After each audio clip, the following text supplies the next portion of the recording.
Welcome to BangalVerse, where stories come alive with every word. Today, I invite you into a tale shrouded in mystery and suspense. The Locked Room. Imagine a secluded red house on the Suffolk coast, standing quietly amidst tall trees and overlooking the sea. It's a place where history and silence intertwine. A young student, seeking solace for his studies, finds himself drawn to this house. Little does he know, his stay will unravel a chilling secret. Our story begins with a curious stone and a locked door. As the student explores, he discovers something terrifying within that locked room. But what does it mean? And why is the housekeeper so secretive about it? Join me as we delve into a story of eerie silence, hidden dangers, and the unsettling mysteries of the past. This is The Locked Room. Keep your lights on and your senses sharp as we journey into the unknown.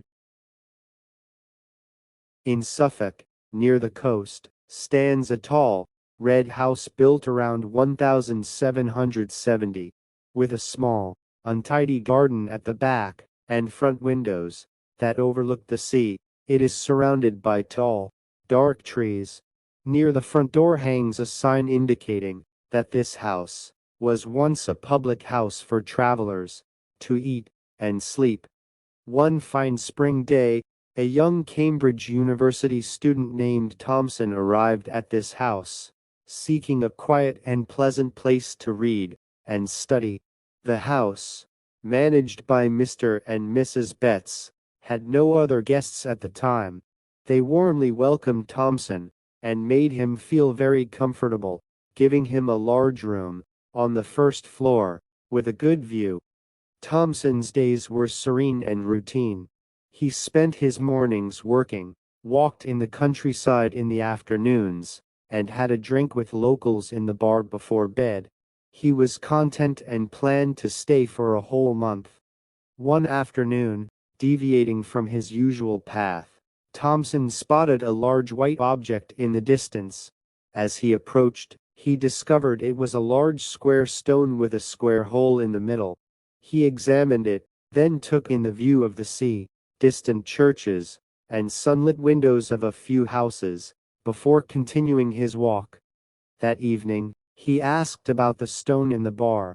Mr. Betts mentioned it had been there for a very long time, and was believed to bring bad luck, especially for fishing. When Thompson pressed for more details, the locals fell silent, clearly reluctant to discuss it further.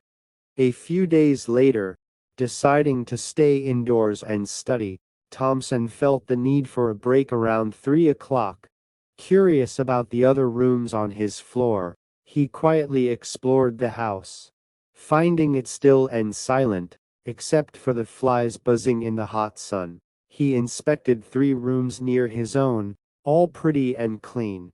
The door to the southwest room, however, was locked. Intrigued, Thompson tried several keys until one worked. The room was bright and hot, with 2 windows facing south and west. It was sparsely furnished, with just a bed in the corner. As he surveyed the room, Thompson suddenly froze. He realized there was someone under the bed covers, not dead but moving. Startled, Thompson ran out, slamming the door behind him. He knew he wasn't dreaming. It was a bright, sunny day. He had to lock the door again, but first listened intently. Hearing nothing, he quietly locked the door, his heart racing. As he did, he made some noise and suddenly stopped. Someone was walking towards the door. Panicking, he ran back to his room, locking the door behind him as fast as he could. He waited and listened. Perhaps this person can walk through doors and walls, he whispered to himself. But nothing happened. Now what? He thought. His first idea was to leave the house as soon as possible, but changing his plans would alert Mr. and Mrs. Betts that something was wrong. If they already knew about the person in the locked room and still lived there, there was surely nothing for him to fear.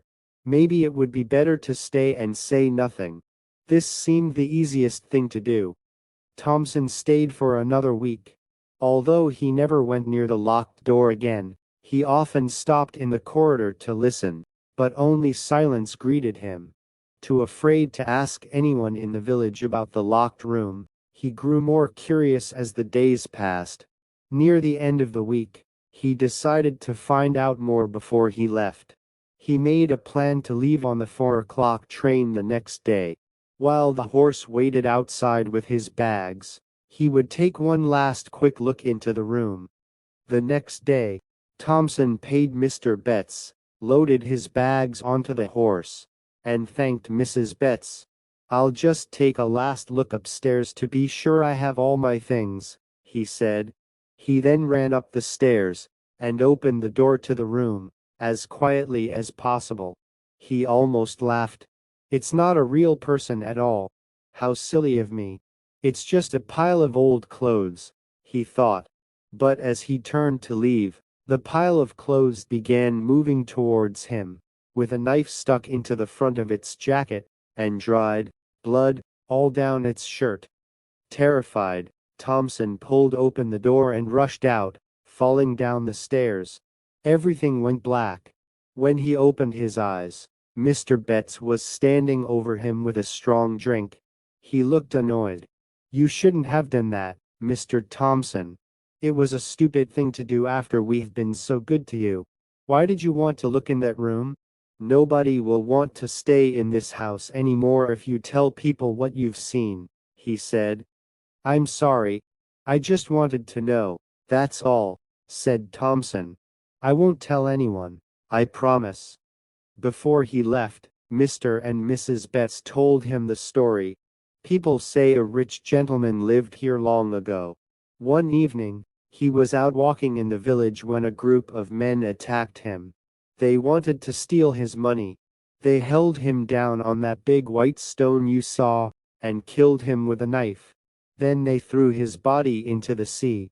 Later, villagers moved the stone away from the village because fishermen weren't catching anything. The people who lived here before us told us to lock that bedroom, but leave the bed, because the gentleman's ghost might want to come back and sleep here again.